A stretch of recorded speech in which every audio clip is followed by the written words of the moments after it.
You're standing at a crosswalk early in the morning. A street sweeper crawls past. You hear the brush spinning, see the water spraying, watch it grind down the road at walking pace, and you think, big brushes, vacuum underneath, it's basically a giant Roomba. Makes sense. Except the brushes aren't cleaning anything. The water isn't washing anything.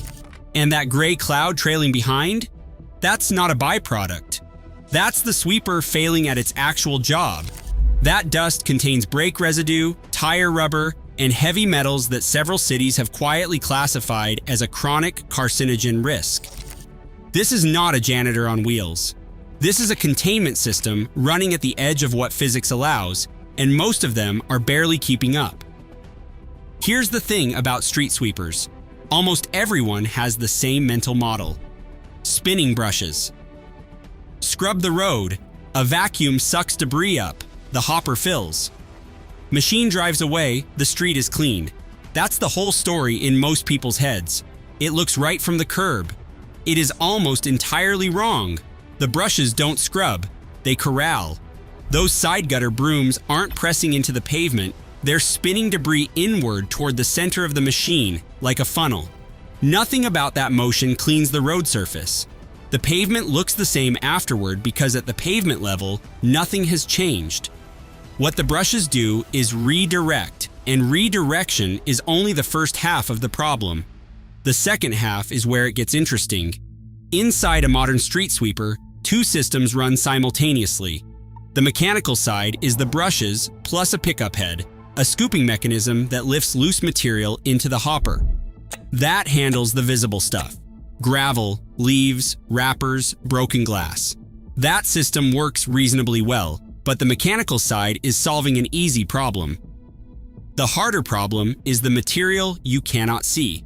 That's where the water comes in. Those jets spraying ahead of the brush heads aren't rinsing the road. They're wetting it, deliberately binding fine particles to the surface so they don't go airborne. Because here's what physics does to very small particles. It refuses to cooperate. Dust at the PM10 scale, particles 10 micrometers across or smaller, doesn't behave like gravel. Apply mechanical energy to it, and it launches into the air, floats, and follows airflow wherever it goes. The water isn't cleaning. It's suppressing a dispersal event before it starts. This is where the whole story gets inverted. The debris you can see, gravel, leaves, litter, is not the health threat. That material is easy to capture and harmless once collected. The real threat is invisible. PM 2.5 particles, 2.5 micrometers across, penetrate deep into lung tissue and don't get cleared. They accumulate, and road surfaces are loaded with them. Ground down tire rubber, brake dust, vehicle exhaust residue, and everything deposited by runoff over weeks. Here's the inversion that matters. A sweeper leaving a visible dirty wake, a dust trail, scattered grit, is actually doing better than it looks. You can see what it missed. A sweeper that looks spotless but has no functional water suppression system, that machine is aerosolizing every fine particle it disturbs, generating an invisible plume, and logging the run as a completed clean. It looks better. It is measurably more dangerous. The visible mess is the honest failure. The silent cloud is the one that matters. Now scale this up. A mid-size American city runs sweeper routes covering millions of linear feet of road per cycle. Each pass disturbs accumulated road load, tire rubber shed at every stop and turn, brake dust from every deceleration, atmospheric deposits, construction particulate, microplastics. Brake dust alone contains copper, zinc, and chromium, regulated air pollutants when airborne, aquatic toxins when washed into storm drains. The material sitting on urban road surfaces at any given time isn't cosmetic dirt. It is a slow-building contamination layer that every rain event pushes into the watershed and every vehicle movement distributes into the air. Street sweeping isn't floor maintenance. It's an interception, a repeating intervention in a pollution cycle that never stops running. Modern high-spec sweepers are engineered around this reality in ways invisible from the curb. Regenerative air sweepers recirculate captured air through internal filtration before exhausting it. The air entering the hopper is the same air exiting cleaned. The hopper on these machines isn't an open bin. It's a sealed containment vessel with pressurized door seals that prevent fine particles from escaping during transport. GPS routing software tracks past coverage and flags missed streets because a skipped block doesn't just fall behind, it accumulates load and becomes harder to clean on the next run. This level of design exists because the simpler version was tested and proven to fail. And the proof came from the machines themselves. This is where the operators do things that look completely wrong. When a sweeper approaches a storm drain inlet, the driver slows down. Faster feels like more coverage. What actually happens at speed near a drain opening is that the turbulence blows fine material directly into the drain, bypassing collection entirely and depositing contaminants straight into the stormwater system. Slowing down reduces that turbulence and gives the suction geometry time to work. Operators also run deliberate overlap passes on the same strip, which from the outside looks like inefficiency but is mechanically necessary for the gutter broom to capture material sitting tight against the curb face. And in wet conditions, experienced operators reduce water flow rather than increasing it. Over-wet debris clumps and jams the pickup head. The instinct to add more water to a water-dependent machine is exactly wrong once the road surface is already saturated. Nearly everything about running one of these machines correctly is the opposite of what looks right from the sidewalk. This wasn't always understood.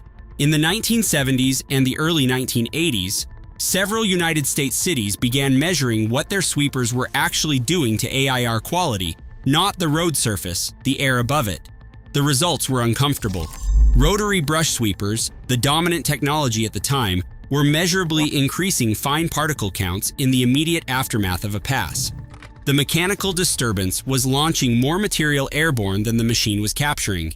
The EPA-backed research that followed forced a real reckoning, differentiating sweeper technologies not just by whether they moved debris, but by whether they actually contained it.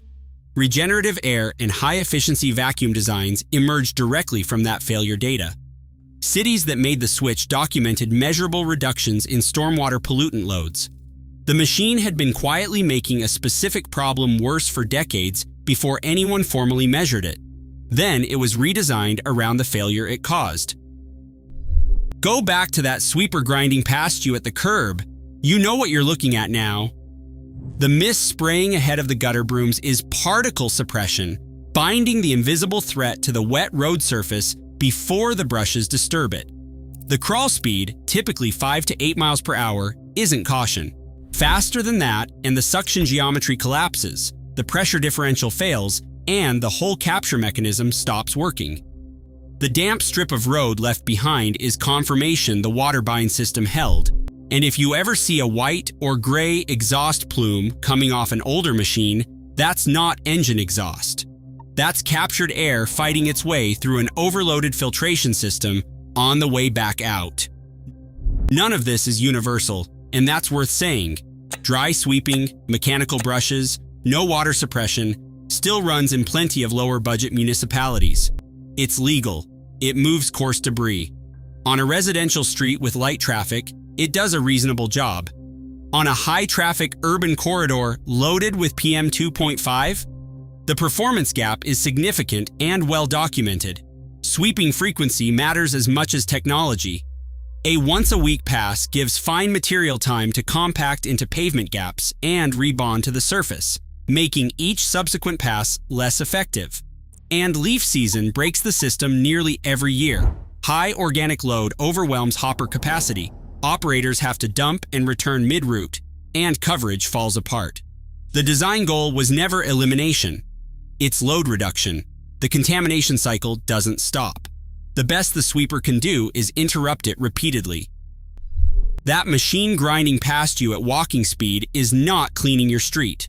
It's running an interception, trying to pull a slow contamination cycle off the road before rain carries it into the watershed or traffic launches it into the air. Every pass is a negotiation between physics, equipment age, operator skill, municipal budget, and the chemistry of what's been accumulating on that road since the last run. The machine looks like the simplest thing on the road. The problem it's solving is not simple at all. Next time you see one crawl past, the mist, the brushes, the slow grind, You're not watching routine maintenance. You're watching a containment operation, and whether it actually works depends on decisions made long before that driver sat down this morning. Everything the sweeper misses ends up somewhere. Most of it goes into the storm drain. And what happens inside a city's stormwater network, the pipes, the settling basins, the outfall points, the chemistry of what eventually reaches open water, is an entire hidden infrastructure that almost nobody has thought about even once. It's bigger than the sweeper, and it's considerably messier.